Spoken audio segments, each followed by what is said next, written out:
Good morning. Happy, whatever day it is. What day is it? Happy Thursday. Can you believe it's Thursday already? It feels like a really crazy week. There goes the notification. All right, cool. That means that we're live and Facebook is playing along. So welcome to the Coffee Run Live, episode 605, which is all about pricing your programs and or your services, depending on, obviously, you know, what it is that you do, how it is that you do it, and all that kind of thing. I suppose what I was thinking about this morning while I was prepping for this one, hey Dominique, was a little bit about the conversations that I've had over the years around people wanting to do online programs or provide online services, whether it's programs, PDFs, systems from within their businesses, perhaps workshops, events, those kinds of things. And I guess we've seen a big resurgence, particularly in the last 18 months, given the whole COVID scenario, right? We've got so many people that would usually or traditionally have been doing a lot of face-to-face things. We just don't have that ability to necessarily do that consistently or rely on that consistently as our sole means of income or as our sole means of delivery. And so what has happened is there's been this big resurgence or increase in people wanting to do online programs, wanting to do online events, and they're everywhere, right? I'm sure you've seen it.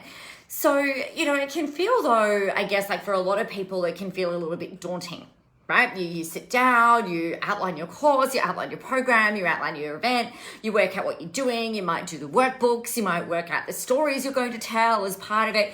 You sit down and then to do all of the infrastructure, right? Now, I know that this is what usually happens because this was me in 2010. I spent all my time while I wasn't researching how to get myself out there more on the internet. It was all right, well, how can what kinds of things do I want to sell? And I would outline books, I'd outline workshops. I had so much resource created. It was insane, notebooks and notebooks and notebooks and notebooks and notebooks. And I was excited. I was pumped about all of these things that I could do. And I was all right, well, I know how to market. I know how to get that stuff out there. But it was almost procrastinating, but not procrastinating, because what has to happen next? Yes, we've got the tech, take that side of things out of it, because you can spend, and most people will spend time mapping out their sales pages, mapping out their posts, mapping out their, how they're going to get these people in. But then that big thing that seems to fly up like a big brick wall that's taller than the universe, so it feels completely insurmountable, is how do I price it? Should you price things the same as you would in person? But then it's should you charge less because you haven't got the cost of a room, or you haven't got the cost of publication, or you've got all of these different things. Should you early bird? Should you payment plan? Should you do installments? Is the price too expensive? Should you add one-on-ones? And then we've got this whole catch cry throughout this industry, which is both good and bad, I think. It's everybody's out there saying, make sure you charge your worth. Now, I know that this can be a bit confusing, and it's a bit of a contentious issue, right? Because if we all charge what we're actually worth, we would be charging $1 bazillion for whatever it was that we are selling, because we are all, each and every one of us, we are all worth a limitless amount of financial abundance. You are priceless, right? What you know is priceless. The way you are is priceless. Hey, Kathy, how are you? So, I think part of the thing here is that, you've got to try and determine, it's not really, we're not pricing your stuff with what you're worth, right? Good morning, Mariana. It's about pricing yourself, or pricing your programs and pricing your products or your events or whatever it is at a price that makes sense to you. So I personally work through and believe that there are 5 main steps that you need to be aware of. All right. So the first one is, how much do you actually want to charge? right? So you might have sat down and mapped out an amazing 8-week course that is completely transformational, that anybody can use anywhere in the world, that they're going to have amazing results from, right? And you might be like, okay, well, I feel like I want to charge $497 or $97 or $27 or $1,500 or $25,000, whatever the case might be. You've got to remove, no matter what you're doing, the overarching thing with all of this is removing any sense of self-judgment and second guessing. All right, so how much do you want to charge? The second thing is, all right, you know, and I would actually do this do it on a Post-it note. You can do it on a piece of paper. It's up to you. What feels aligned for you to charge, right? So we might want to charge $4,997, but really, like when you sit down and you're looking at your program or you're looking at your course or you're looking at your book or whatever it is that you want to create and sell, it's like what actually really feels aligned. So think about your ideal client, your hot cold client that you want in, that you want to buy from you. And it's kind of like, all right, you know, what feels really aligned for me and for them? And that's a really trust thing. That's a really big trust thing, right? For yourself, you've got to trust in yourself and you've got to trust your intuition. So what feels aligned? And then you'll pick a figure. The third thing that you'll sit down and you've really got to actually, this is almost like the key to this whole thing. And the question is this, step number 3, that you have to ask yourself. And you'll I like to put my left hand on my heart and actually sit there thinking about my program, thinking about my person, and thinking, you know, do I wholeheartedly believe that the value as is there at the price that I want to set? Now, do you feel like this is no-brainer? Do you believe that this $497 or $2,000 or $25,000 or $27, do you believe that this is a no-brainer price? And do you believe that the value is there at that price point? Now, if it's not, right, if you go, you know, I want to sell it at $500 and it feels aligned to sell it at $500, but you know what? I don't actually feel like there's $500 worth of value there.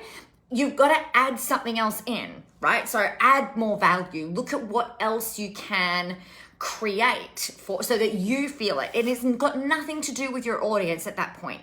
Right? It's got nothing to do with the people who you think are going to buy, in the sense that you've got to feel really confident for you to go, you know what? This program is $497 and there is so much value in here that if you guys don't buy it, you've kind of got rocks in your head, right? That's the mentality that I want you to have. That's the confidence I need you to have in your pricing. Now, you know what? People might not buy at that price point. That doesn't mean the pricing is wrong. It doesn't mean the value is not wrong, is wrong or is right. It probably means that your marketing hasn't been bringing in the right people, that maybe your copywriting isn't on point. It doesn't always have anything to do with the price, okay?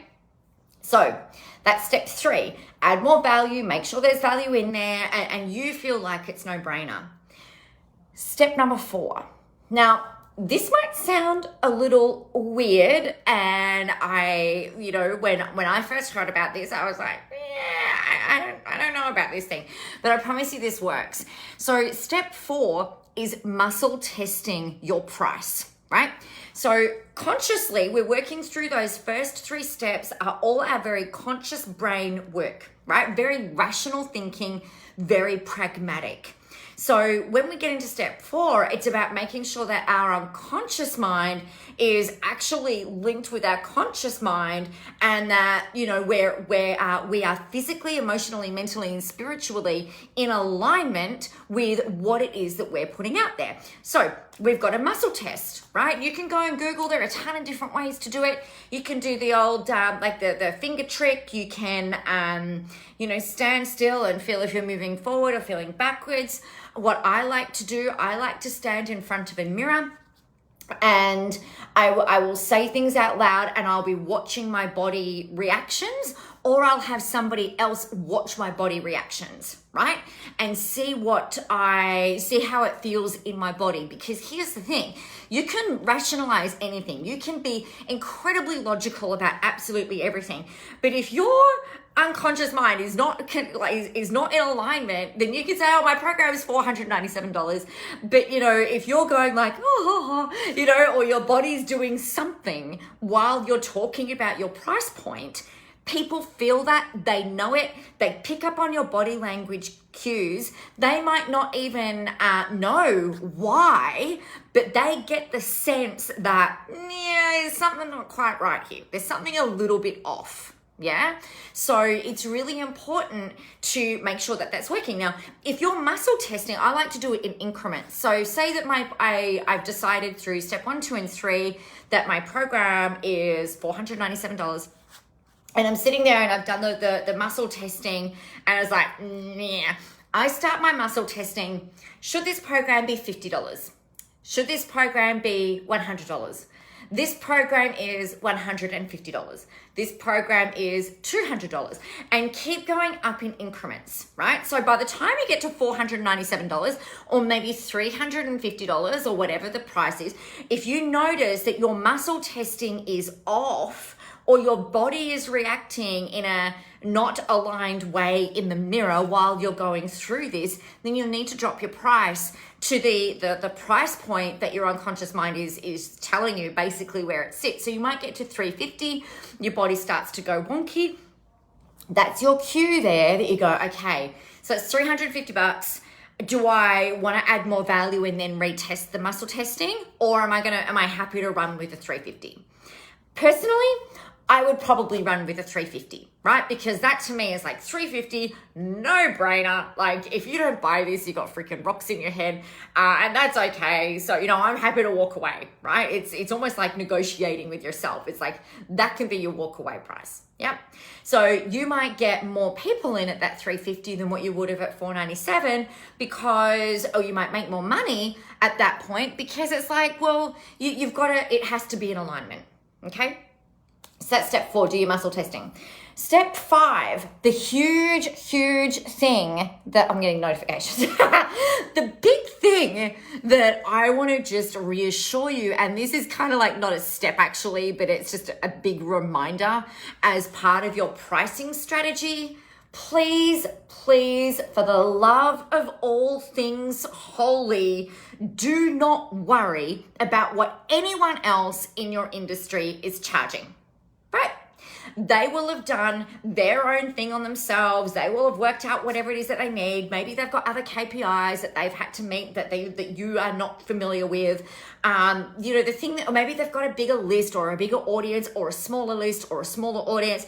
Maybe they're running a different strategy. You are not privy to any reasons why someone else has priced their stuff at whatever it is that they price it at. Okay? It's none of your freaking business for a start. They might have less infrastructure costs than you. Maybe they have more infrastructure costs than you.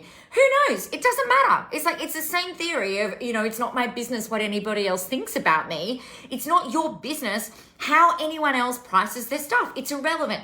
So don't compare your thing, your program, your pricing to anyone else, right? Just stay in your lane, follow through those 4 steps, and then come what may, go and do your thing, go and test it, road test it, and then see what the data shows you, see how many people buy. But you've really got to make that commitment to going out there and really testing it at that price point that you've set and stick to that price point that you've set. Don't drop your prices. Sometimes, if you're going to do a 2 or a 3-week launch, you might get to week 2 and maybe you haven't made any sales.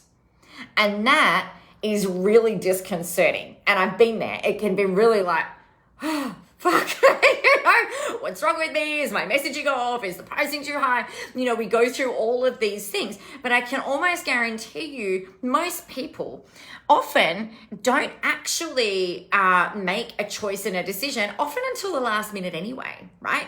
So the thing for you to remember is just to stick it out. And then if nobody buys and you've been doing all of your sales activities and you've been promoting it like 10 times a day, you've been putting it all out there and you're doing all your thing, Then what you do is you'll go back and look at the data, right? And that's a topic for a whole other conversation.